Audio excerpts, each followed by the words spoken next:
The thing that's tricky about this film is that my main subject is a person who lied for a living. And so most of the historical record, the archival record, was stuff that he had produced himself. So yeah, it's a little bit tricky to figure out what the truth was about his life because he was the primary source for information about his life.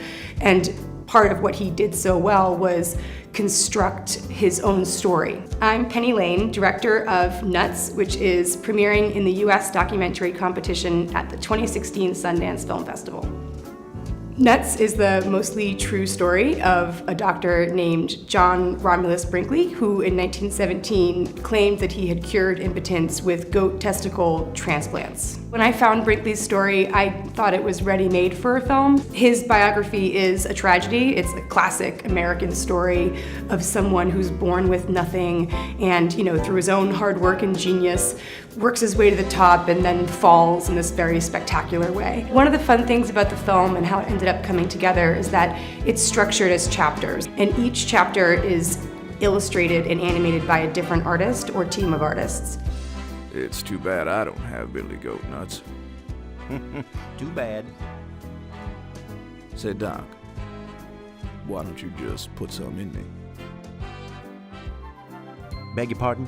It also allowed me and us to kind of play with the idea of what's true, because you're literally having the same scenes redrawn by different people and they're able to kind of enhance certain aspects of it or sort of see it from a different angle. Having the hand-drawn animations allowed us to think about what we could say was true about a given scene, or examine different truths that could be coinciding with certain scenes. I thought from the very beginning that the last thing I wanted to do was make a film where you as the audience member could sit back and be like, what a bunch of dummies, how could they possibly have believed this? It was really important to me that it become clear that we're all those dummies. Any of us can fall for anything. Brinkley was a person who knew that, and a pretty good rule of thumb would be the better the story is, the more critical distance you should bring to it. It's good to be skeptical of really great stories.